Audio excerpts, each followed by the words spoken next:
సంతానం కావాలన్న మీ కలను నిజం చేసుకోండి. 49 అంటే సంతానం, 49 అంటే సంతోషం. వివరాలకు సంప్రదించండి.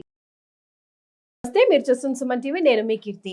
వారాహి నవరాత్రుల్లో భాగంగా 4వ రోజు అమ్మవారి అవతారం గురించి, విశిష్టత గురించి, అమ్మవారికి ఎలాంటి నైవేద్యం సమర్పించాలి, పూజా విధానం ఎలా ఉండాలి తెలియజేయడానికి ప్రముఖ ఆస్ట్రాలజర్ బ్రహ్మశ్రీ నందిబట్ల శ్రీహరి శర్మ గురుగారు మనతో పాటు ఉన్నారు. నమస్తే గురుగారు. వాగర్థావివ సంపృక్తౌ వాగర్థ ప్రతిపత్తయే జగతః పితరౌ వందే పార్వతీ పరమేశ్వరౌ. ఆదిత్యాయ చ సోమాయ మంగళాయ బుధాయ చ గురు శుక్ర శనిభ్యశ్చ రాహవే కేతవే నమః. శృంగేరి జగద్గురు పీఠాధిపతులకి, కంచి పీఠాధిపతులకి నమస్కారములు తెలియజేసుకుంటూ కార్యక్రమాన్ని ప్రారంభిద్దాం. గురుగారు, గుప్త నవరాత్రుల్లో భాగంగా 4వ రోజు వారాహి అమ్మవారి అవతారం ఏంటి, విశిష్టత ఏంటి తెలుసుకుందాం గురుగారు. ఈ వారాహి నవరాత్రుల్లో భాగంగా 3వ రోజు స్వప్న వారాహి గురించి మనం తెలుసుకున్నాం, పూజ చేసుకున్నాం. 4వ రోజు అమ్మవారిని కిరాత వారాహి రూపంలో అమ్మవారిని కొలవాలి. ఈ కిరాత వారాహి సాధారణంగా దట్టమైనటువంటి అడవులలో, చిన్నప్పుడు చెప్పుకుంటాం కాకులు దూరని కారడివి, చీమలు దూరని చిట్టడివి అని చెప్పి, అలాంటి ప్రదేశాలలో ఈ కిరాత వారాహి అమ్మవారు, అంటే కిరాతులు అంటే ఎవరు, బోయవాళ్ళు అని చెప్పవచ్చు. అంటే ఆ తెగకు చెందినటువంటి వ్యక్తులు. ఆ విధంగా అడవుల్లో సంచరించే దేవత ఈ అమ్మవారు. ఇంకొక అమ్మవారు కూడా ఉన్నది, వనదుర్గ అమ్మవారు, వనాల్లో సంచరించేటువంటిది. ఆ అమ్మవారైనా గొప్పదే, కిరాత వారాహి కూడా గొప్పదే. ఈ కిరాత వారాహి అమ్మవారు ఎవరంటే చాలా అందమైన దేవతట, అందరినీ కూడా రక్షిస్తూ ఉండేటువంటి దేవతట.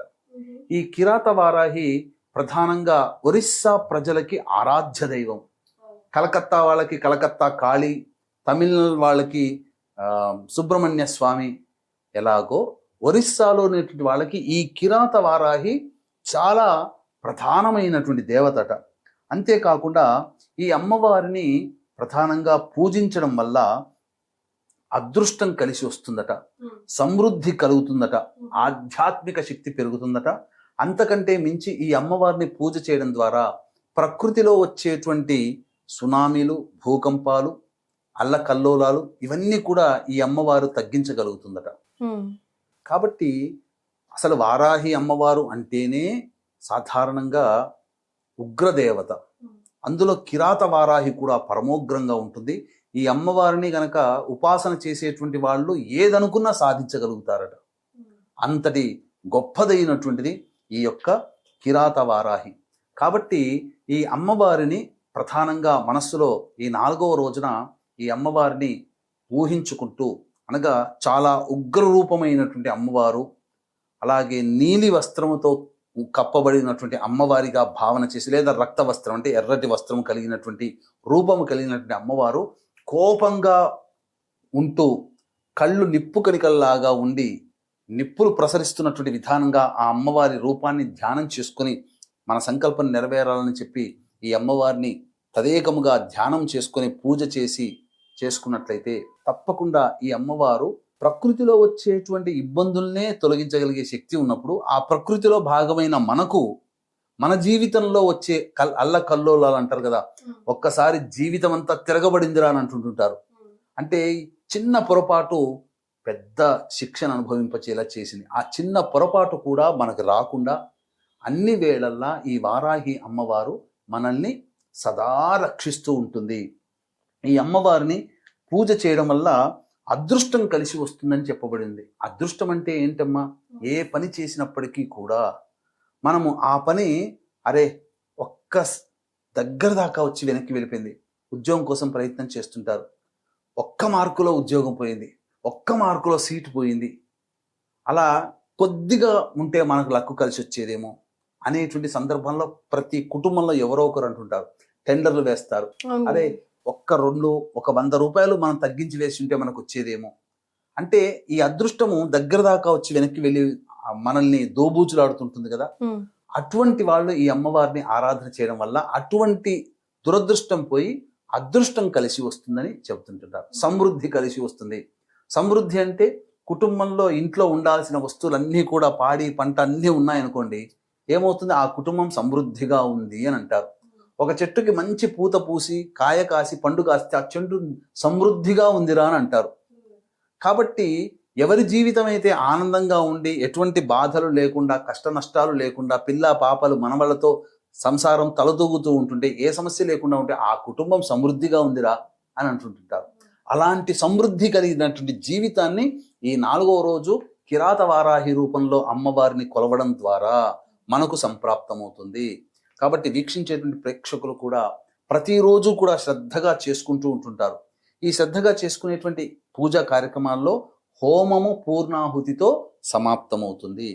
అలాగే ఇట్లాంటి హోమం చేసుకోలేనటువంటి బాధపడేటువంటి వాళ్ళు ముఖ్యంగా 4 రోజుల పాటు చక్కగా ఎంతో వివరంగా చెబుతున్నారు. ఇటువంటి అవకాశం మనం చేసుకోలేకపోతున్నామే, ఇటువంటి ఏ రకంగా చేస్తే మనకు ఇంతటి అమ్మవారి అనుగ్రహం మనకు కలుగుతుందని చెప్పి భావించే వాళ్ళు ఉంటారు. అటువంటి వాళ్ళ కోసం చక్కటి అవకాశము జూలై 5వ తారీఖు రోజున మన పీఠం ఆధ్వర్యంలో ఈ 9 అవతారాలకు సంబంధించినటువంటి వారాహి అమ్మవార్ల యొక్క హోమాది కార్యక్రమాలు జరిపించడం జరుగుతుంది. మధ్యాహ్నం 3 గంటలకి ప్రారంభమవుతాయి. 5వ తారీఖు 12 గంటల లోపల మీ గోత్రనామాలు నమోదు చేసుకోవచ్చు. ఈ కార్యక్రమంలో నమోదు చేసుకున్నటువంటి వాళ్ళకి శక్తిపాతము చేయబడినటువంటి శంకరుంగలి మాలని మీకు అందివ్వడం జరుగుతుంది. అవకాశం ఉన్న వాళ్ళు కార్యక్రమ తదనంతరం కాంటాక్ట్ చేసి పూర్తి వివరాలు తెలుసుకోవచ్చు. గురుగారు, మరి 4వ రోజు అమ్మవారికి ఎలాంటి నైవేద్యం సమర్పించాలంటారు? ఈ కిరాత వారాహి అమ్మవారికి తాంత్రిక దేవత కాబట్టి అల్లముతో చేసినటువంటి గారెలు, దద్దోజనము ఇవి నైవేద్యంగా పెట్టవచ్చు. ఇంకొక విశేషం కూడా ఉందమ్మా. ప్రత్యేకమైన విశేషం ఏంటంటే ఈ వారాహి నవరాత్రులు ప్రారంభమయ్యేది ఆరుద్ర నక్షత్రం.